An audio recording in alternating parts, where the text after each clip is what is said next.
This is not the time for old men. It just isn't. I definitely think they overlook the achievements of the Biden administration. Like what is happening right now is an act of genocide. I feel like it's time for something new, but it is what it is. With a seismic election looming, there's growing unease in the Democratic Party. Early polling indicates wavering support for Joe Biden. It's concerning to be behind Donald Trump at all, certainly by 5 points. His support for the war in Gaza is alienating a progressive wing. And there's an electorate tired of the same two older men. It's, drum roll please, these guys. I've come to Michigan, a vital swing state, to see for myself. Is Biden's coalition of voters faltering? They are afraid of this!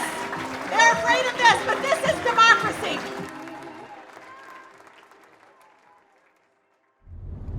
We're heading to Flint, which is a post-industrial city about an hour north of Detroit.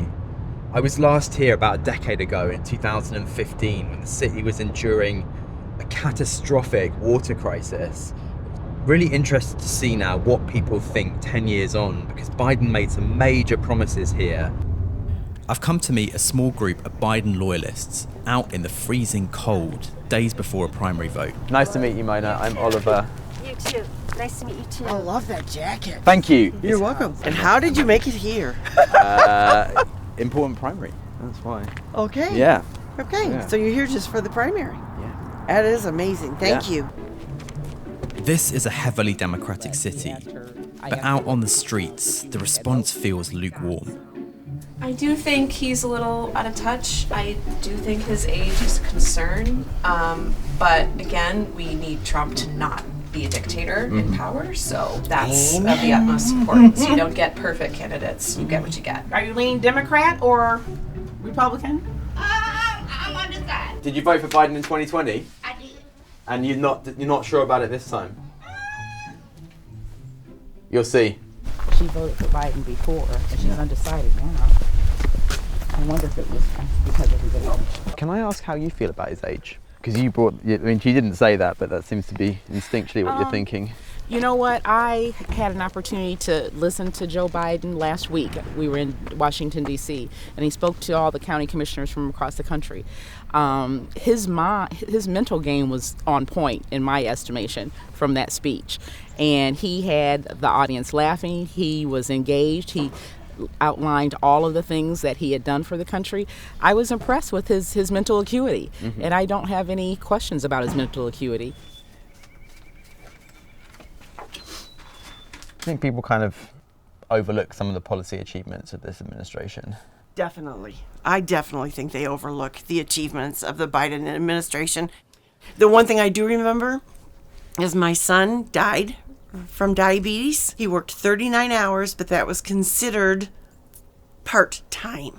With part-time only came $500 worth of insurance for the year. One bottle of insulin cost him over $200.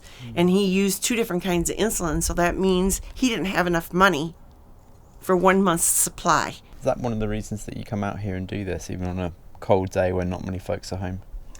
That's definitely, I'm going to cry. Don't make me cry. That's definitely one of the reasons. Biden is the only one I know that went after big industry, pharmaceuticals, and said, look, $35 a month.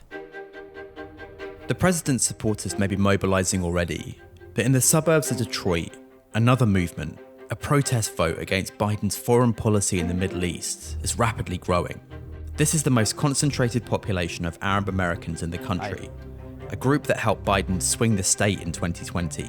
But many people are now saying they'll refuse to back Biden in this primary by voting uncommitted. My name is Dima, I'm Palestinian. I just got my citizenship. So this is the first presidential... This is the very first presidential election I will vote in, and my vote will be uncommitted.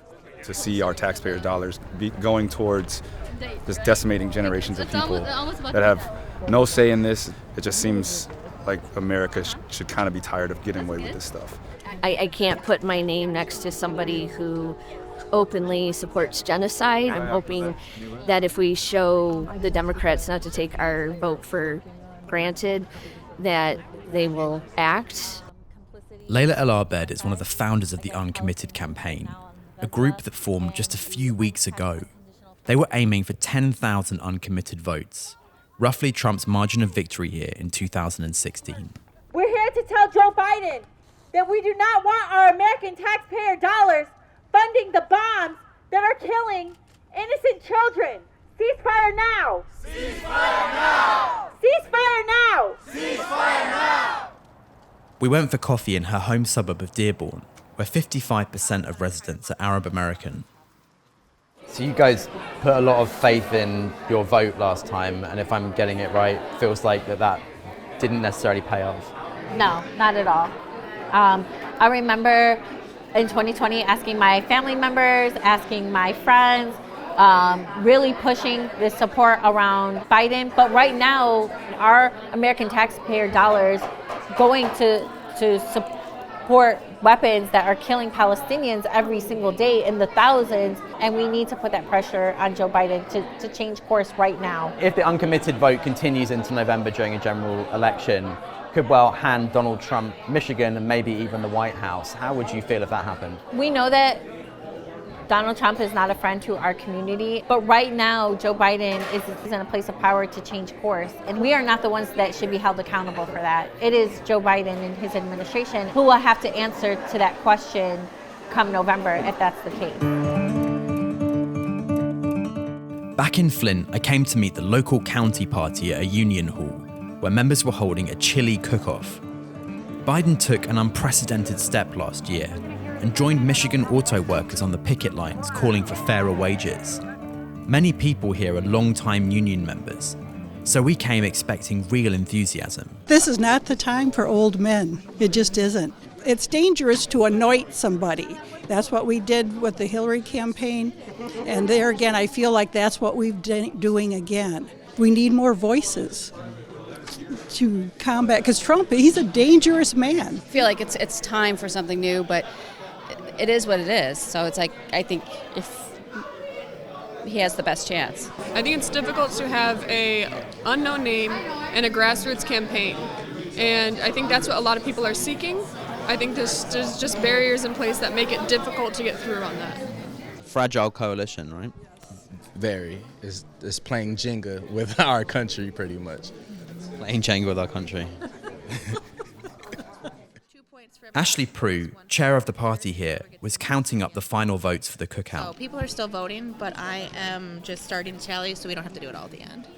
Can I ask you about another election that's happening in November? So we've spoken to a lot of the members here. There actually seems to be quite a lot of ambivalence about his candidacy. I just wonder if you're bracing for an uphill battle in November. I am aware of the current kind of pushback that he's getting. I'm aware of the push to vote uncommitted by some. I don't think for certain demographics he's not, I think, their favorite choice, but I'm hoping that people will understand that if and when Joe Biden gets the nomination, that he's going to be our candidate. And I'm hoping that they realize that the alternative is just not feasible. And I do want to say, everybody's chili here was somebody's favorite, it looked like. So every chili got at least some points. So thank you all. Back in Dearborn, those concerns about Biden's coalition fracturing were becoming a reality. Together, we will I went to see Layla canvassing at an event where her sister, the US Congresswoman Rashida Tlaib, was also appearing.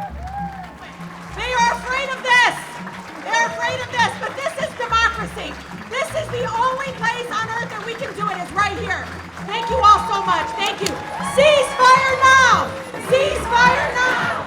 Ceasefire now.